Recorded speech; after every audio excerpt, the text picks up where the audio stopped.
நான் நாகலோக இளவரசி மந்தாகினி. இந்த நாக சாம்ராஜ்யத்துக்கே நாங்கள் தான் அரச வம்சம். எவ்வளவு சுகபோகங்கள் இருந்தாலும் எனக்கு என் நாகலோகத்தை சுற்றி பார்ப்பதில் தான் மிகவும் ஆர்வம். அதிலும் என்னுடைய நண்பர்களான பக்ஷியுடனும் நாகக்கண்ணியுடனும் சுற்றுவதிலேயே நான் மிகவும் ஆர்வமாக இருக்கிறேன். சரி வாருங்கள், அவர்களிடம் செல்வோம். எங்கே இந்த பக்ஷியையும் நாகக்கண்ணியையும் இன்னும் காணவில்லை? அட, வந்து விட்டீர்களா?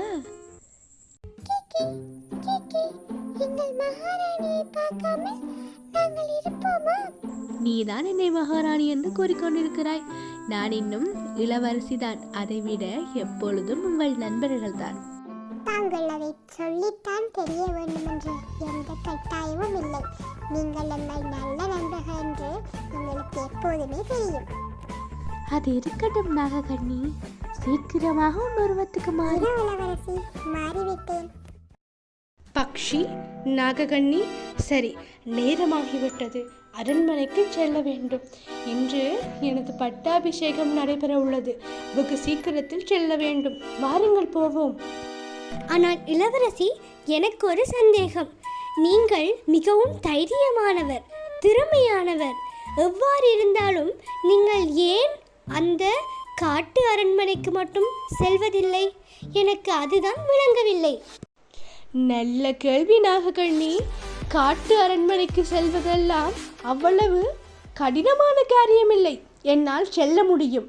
ஆனால் நான் இளவரசியாகும் வரையிலும் அந்த காட்டு அரண்மனைக்கு செல்லக்கூடாது.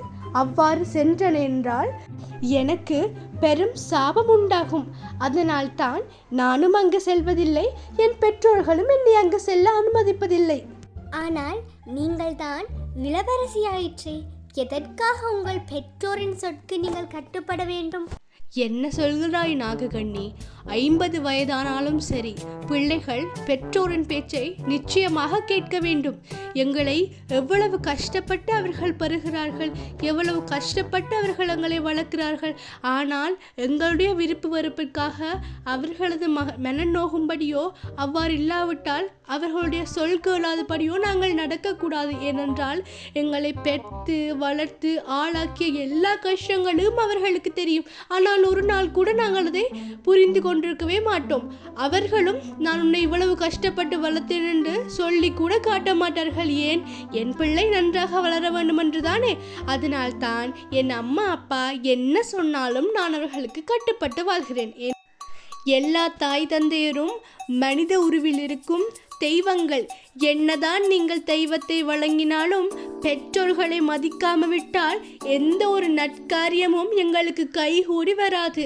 எங்களை கஷ்டப்பட்டு வளர்த்து இந்த உலகத்திற்கு கொண்டு வந்த தெய்வங்கள் தான் எங்கள் பெற்றோர்கள்.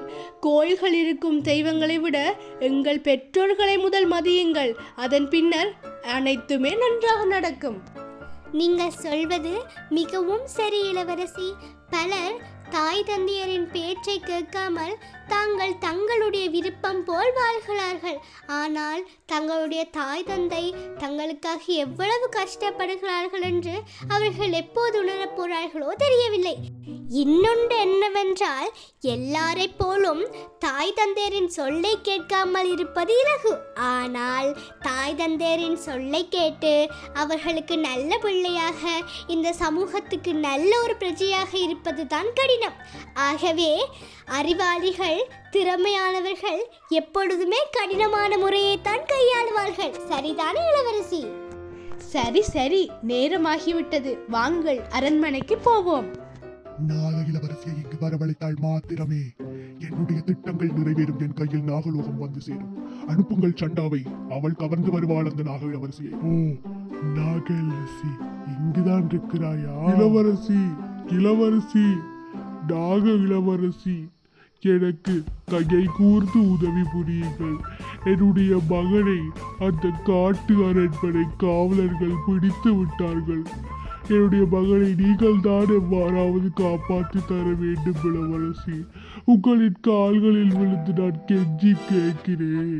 என்னுடைய பிள்ளையை எனக்கு மீட்டு தாருங்கள். கவலை கொள்ளாதே, நான் உன் மகளை மீட்டுத் தருகிறேன். இளவரசி, நீங்கள் அங்கு செல்லக்கூடாது. இன்னும் உங்களுக்கு பட்டாபிஷேகம் முடியவில்லை. இல்லை பக்ஷி, நான் அவளுடைய மகளை காப்பாற்றியாக வேண்டும்.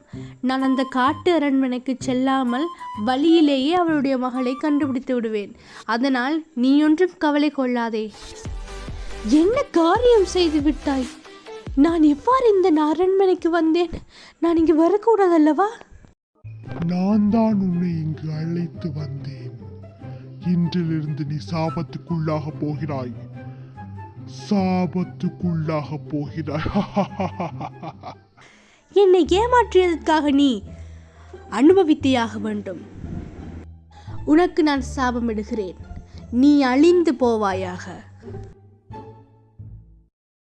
நல்ல மனிதர்களை யார் ஏமாற்றினாலும் அவர்களுக்கு ஏமாற்றுவதற்கான தண்டனை கிடைத்தே தீரும்.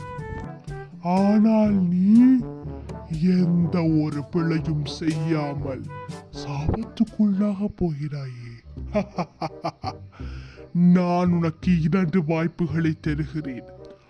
ஒன்று, உன் கிராமத்து மக்கள் அனைவரையும் எனக்கு நீ தர வேண்டும். அவர்களை நான் கொன்று புசிப்பேன்.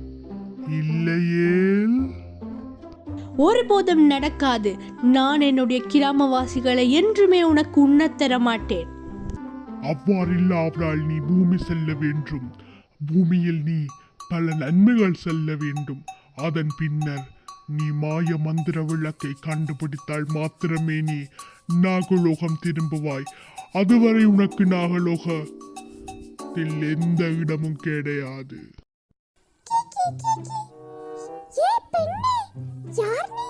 எதற்காக இங்கு வந்தாய்? மனிதர்களுக்கு நாகலோகத்தில் இடம் கிடையாது. உன்னை யாராவது கண்டுவிட்டால் பெரிய பிரச்சனையாகிவிடும். அதற்கிடையில் இங்கிருந்து ஓடிவிடு. பக்ஷி, அது நானே, உங்கள் நாக இளவரசி. இளவரசி, தங்களுக்கு என்னானது? எவ்வாறு நீங்கள் மனித உருவத்தில் இருக்கிறீர்கள்? நான் காட்டு அரண்மனை சென்று விட்டேன். எவ்வாறு சென்றேன்னு எனக்கு இன்னும் தான் தெரியாது. அங்கு அந்த கொடூர ராட்சசன் எனக்கு சாபம் அளித்து விட்டான். சாப விமோச்சனமாய் நான் ஒரு விளக்கை கண்டுபிடிக்க வேண்டும் மற்றும் பல உதவிகளை மக்களுக்கு செய்ய வேண்டும் என்று கூறினான். நான் அதைத்தான் செய்ய போகிறேன். என்னுடைய சாபம் நீங்க வேண்டுமானால் நான் இந்த மக்களை கொல்ல தருமாதவன் கேட்டான். நான் அதுக்கு மறுப்பு தெரிவித்து விட்டேன். நான் ஒரு இளவரசி, என்றும் என் மக்களை ஒரு ராட்சசன் கையில் கொடுக்க மாட்டேன். அதனால் நான் பூமி செல்ல போகிறேன். என் தந்தையிடமும் தாயிடமும் அதை அறிவித்து விடு. வெகு சீக்கிரத்தில் நான் வெற்றியுடன் திரும்புவேன். இளவரசி, நீங்கள் இல்லாமல் நாங்கள் மிகவும் வருத்தப்பட போகிறோம். நீங்கள் வெகு சீக்கிரத்தில் வர வேண்டும். நிச்சயமாக நான் வெகு சீக்கிரத்தில் வருவேன். சென்று வருகிறேன்.